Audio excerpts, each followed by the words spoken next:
Welcome to Beyond the Badge.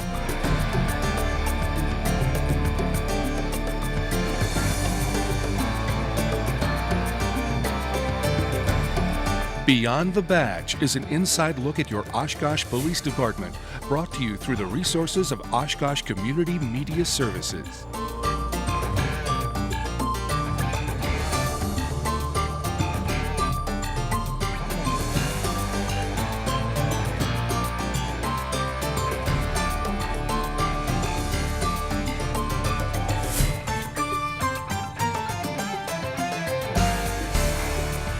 Welcome to this edition of Beyond the Badge. I'm Joe Nichols.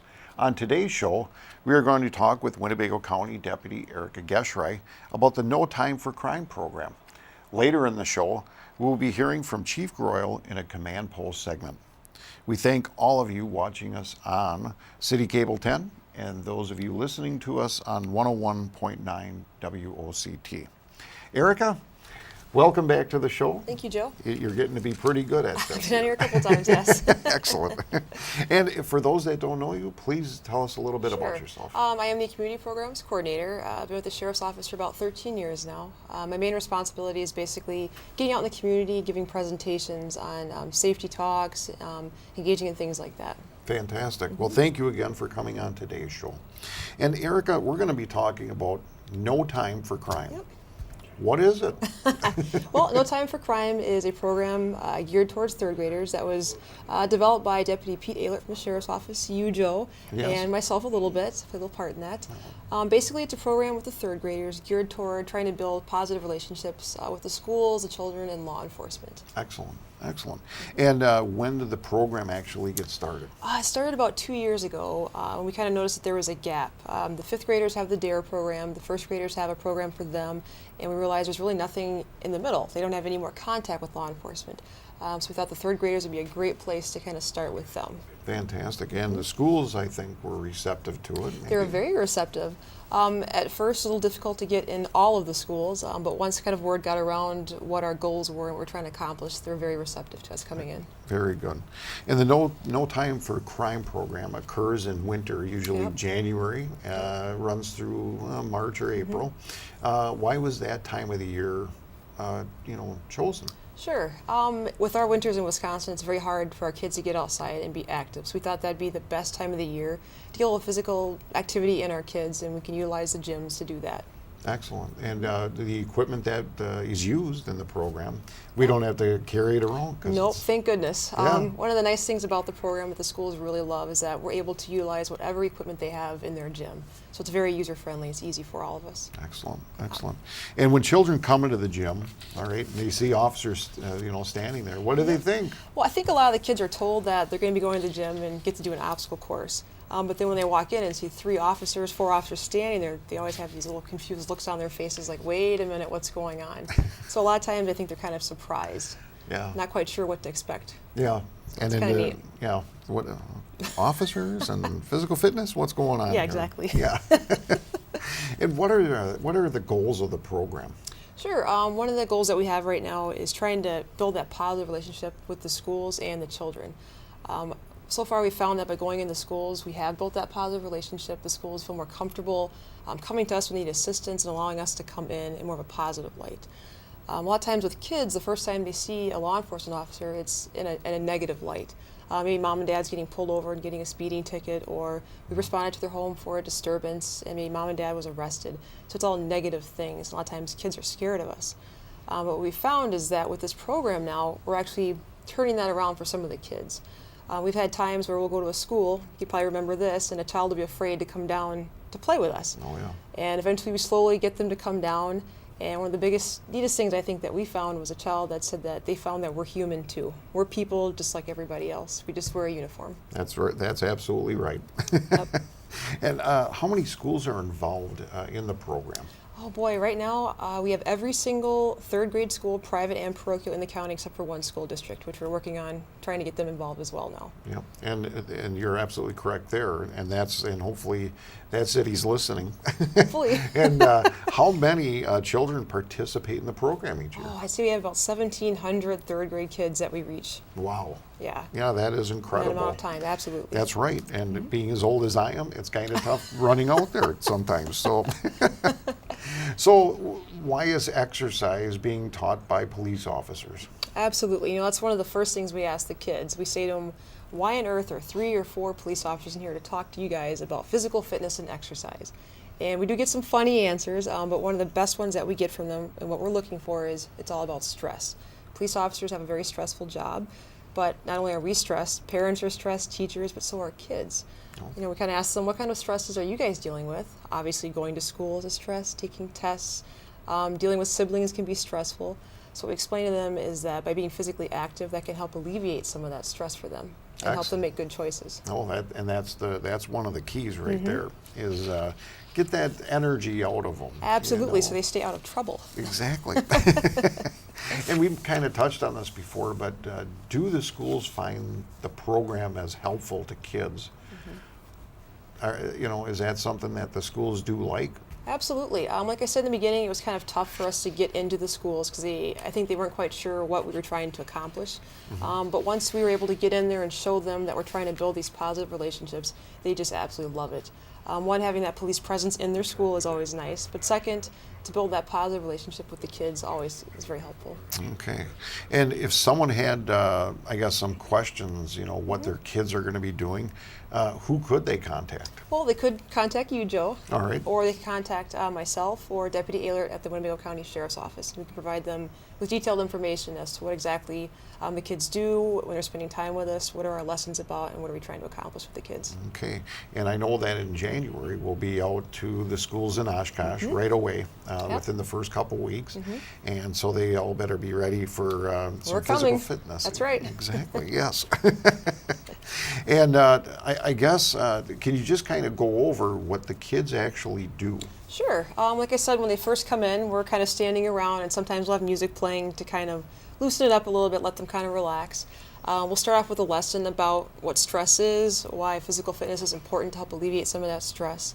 Then we go through an obstacle course, and the obstacle course is similar to what an officer may go through to get hired on to a police department. So the kids will start off by putting on a uniform shirt, either one of ours that looks like this. So they really get a kick out of that. They'll start off running underneath an obstacle. Then they'll kind of do like a serpentine, run around cones. They'll do some jump roping. Next, they'll walk across a balance beam. They'll have to lift some weights. And then the last part, which is the most fun that I think, is they have to run around the gym yelling, "Stop, police." So they get to imitate being a police officer, and the kids get a kick out of that. I think it's pretty funny. I think they really enjoy it. Absolutely. And I know that the fun part is that sometimes we get the teachers. Absolutely. Yeah. The kids love that. Sometimes we'll try and get the teachers, or when the principal comes down, they just get a kick out of that. I think it's awesome. And they actually participate in do, the yes. program. It's wonderful. And believe me, I've seen the teachers and principals doing some jump rope tricks that I've never seen Yeah, before. I'm not sure how they do that, Yeah. but it's impressive. If I make 10 of them, I'm happy. So, so January, we'll start in Oshkosh? Yep, we'll be kicking it off. Okay, very good. Well, Erica, I want to thank you for being on today's show and talking with us about the No Time for Crime program. Thank you. All right, thank you, Joe. You're very welcome. And we'll be right back after this short break with Chief Greuel.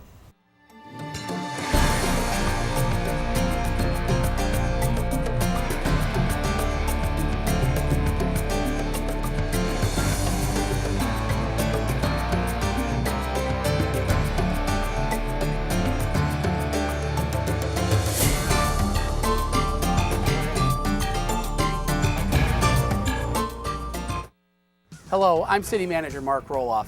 Roundabouts are new to many of us in Oshkosh, so we have to take extra precaution when using them. Remember, safety is the key. Slow down. The speed limit in the roundabout is only 15 miles an hour. Avoid distractions. Focus all your attention on navigating the roundabout. Find the proper lane.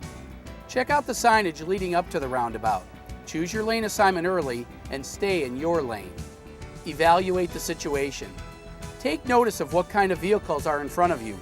Sometimes larger trucks need to take up both lanes of a roundabout.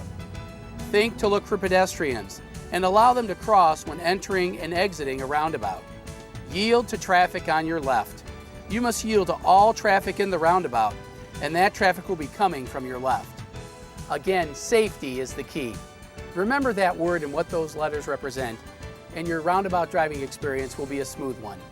Thanks for your support.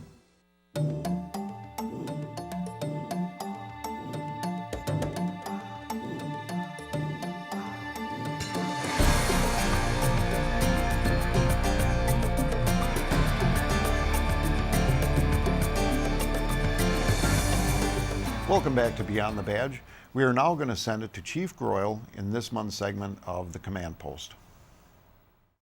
Well, hi, my name is Scott Greuel. I'm the police chief for the city of Oshkosh. And this is an edition of the Command Post, which is a segment on our normal Beyond the Badge show through Oshkosh Community Services. And today I want to talk about our recently acquired command and community outreach vehicle. We call a CCOV, or it's shown internally as CCOV in our outreach activities. And this is something that we recently acquired. We're very happy to be able to field this. And it really serves us three purposes. One is to act as the command and control center at critical incidents, also as the operational hub for our special events. And thirdly, and probably one that was embraced most by the community, is to help facilitate our community outreach function into the neighborhoods. And I'll explain a little bit more about that as we go on. This vehicle is equipped with a technology that allows us to deliver our community outreach programming, as well as help us deal with all the information that's necessary to sift through at a critical incident. Let me tell you how the CCOV came to be within the Oshkosh Police Department that we recently acquired. This was a vision for a while as kind of the last phase of implementing our team policing strategies within the Oshkosh Police Department. And the vision was to have a team policing vehicle into the neighborhoods. And as that kind of vision morphed, we engaged in a relationship with the Oshkosh Area Community Foundation. And they were really the reason why we were able to acquire this vehicle. An excellent example of public-private partnerships. So that vision morphed into where the excellent people at the foundation kind of embraced this and wanted to take it on as a project. It met with their vision of building a safer community, and they hit the ground running. Initially, this was a $300,000 vehicle that we attempted to be able to purchase through city funding. And the recognition of the value of this was embraced by both the city manager and the city council. But the challenge was to be able to fund this. So the city agreed this year to pay for a third of the vehicle. So the city posted $106,000 with the stipulation or the challenge that we raise the rest.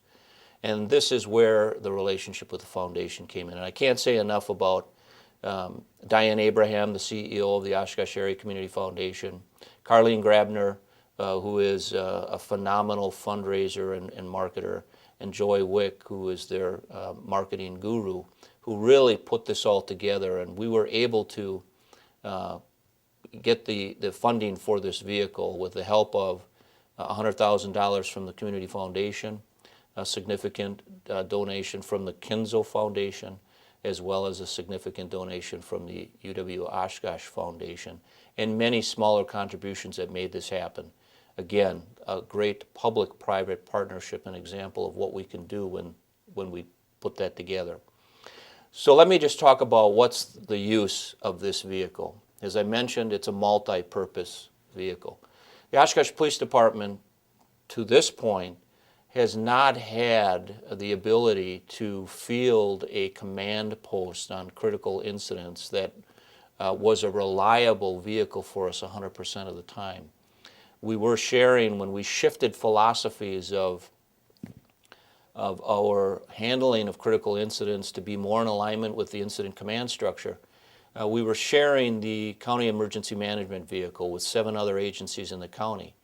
And we were all vying for that vehicle when needed. So 100% of our needs were not being met with that vehicle, and that prompted us to want to look into our own vehicle.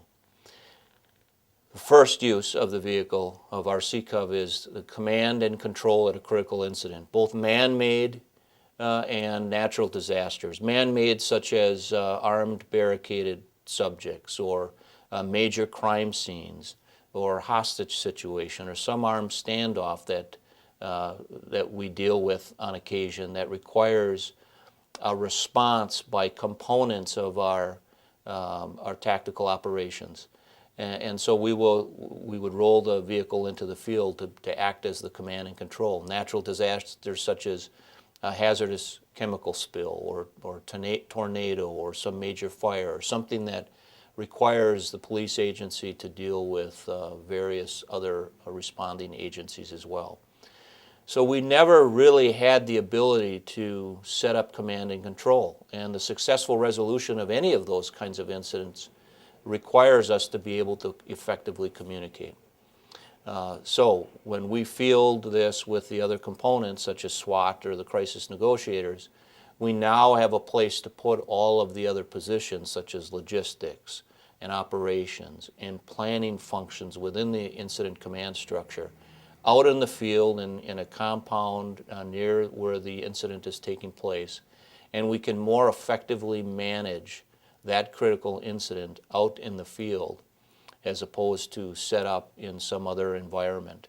And we now have the technology on board that enables us to manage the massive amounts of information and the coordinated effect that is needed to successfully manage that kind of critical incident.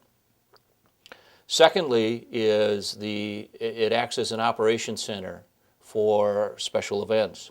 Now, Oshkosh is known as Event City, and last year we dealt with 177 special events, some more major than others. And in order to successfully handle those and safely handle those events, it requires an enormous amount of coordination and communication with all of the entities involved in that event.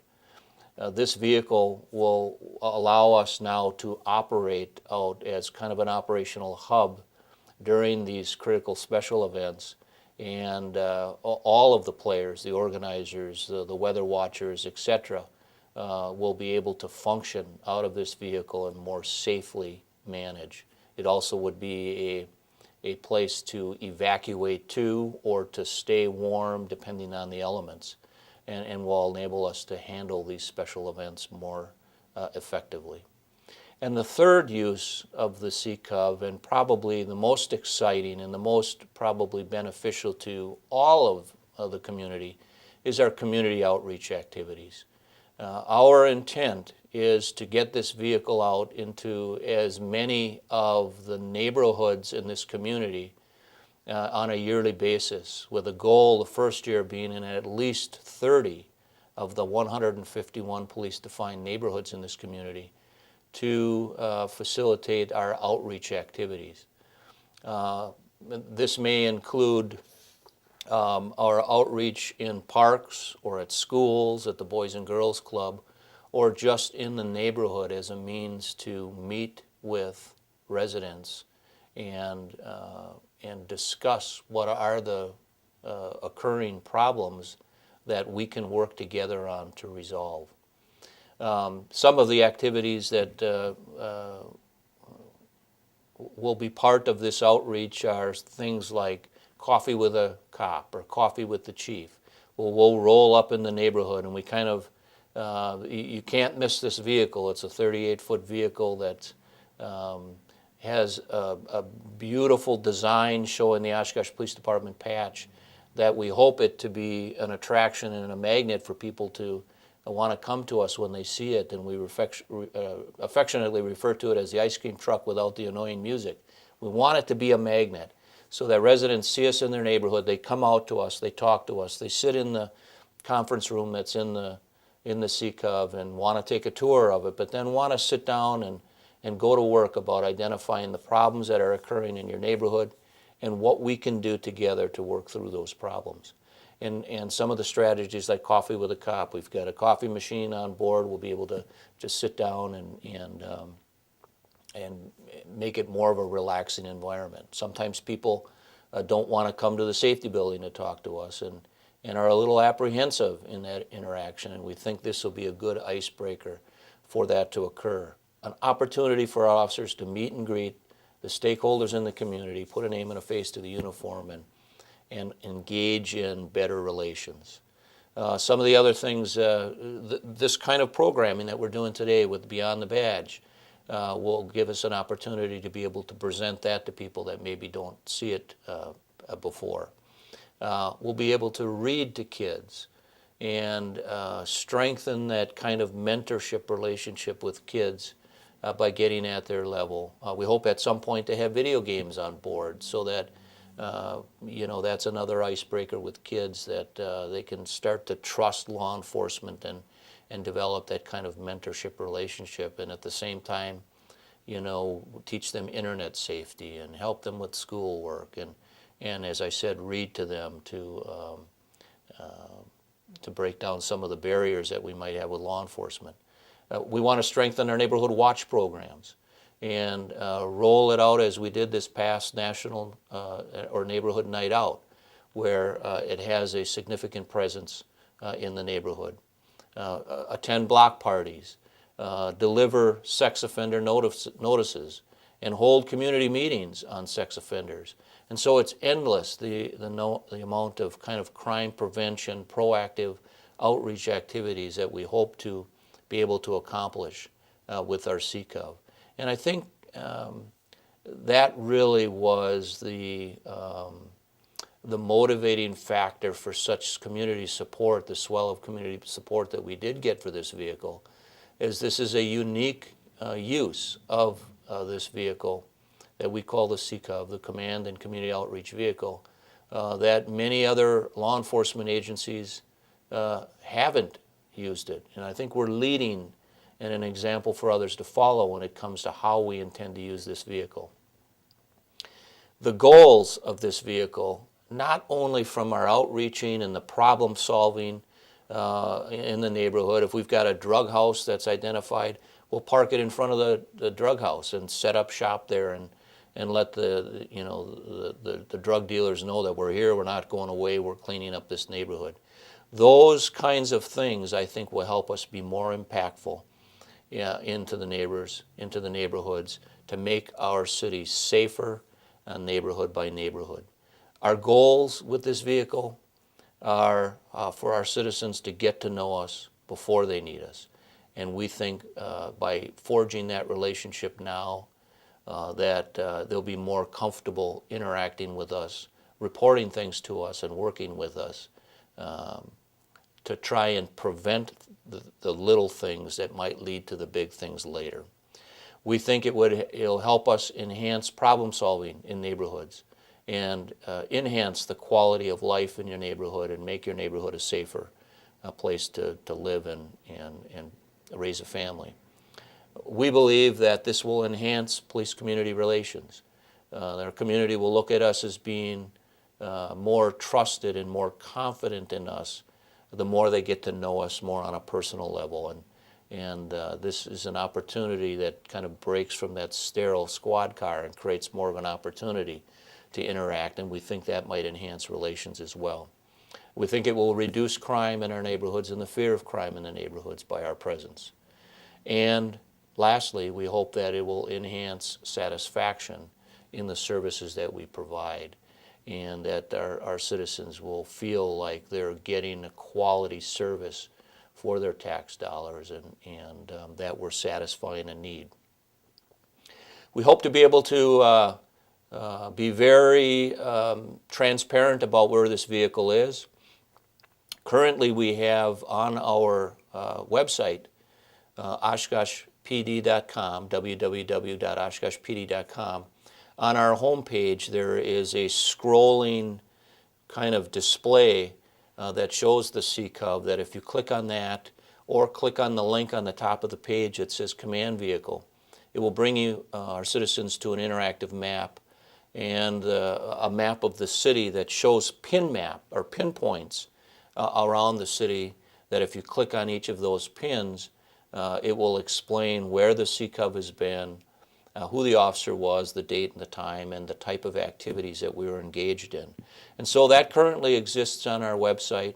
That's a great opportunity for our citizens to see where it's been and the activities we've been involved in, and we're going to continue to grow and expand that as we meet our goals of at least that 30% presence in 151 neighborhoods in 2015. So that is the message that I wanted to bring forward today as it relates to our new tool acquired in this great public-private partnership, and a great tool for the Oshkosh Police Department to use moving forward in our outreach activities. So thank you for spending a little bit of time with me today, and we'll see you next time. Thank you, Chief. We hope that you've enjoyed today's show. We thank Erica Geschrei for being on today's show, as well as Chief Greuel. For replay times, visit oshkoshcommunitymedia.org, or to view another show, you can go to oshkoshpd.com and click on the Beyond the Badge tab. All of us here at the Oshkosh Police Department wish you a safe and enjoyable holiday season and a prosperous and happy new year. Until 2015, stay safe.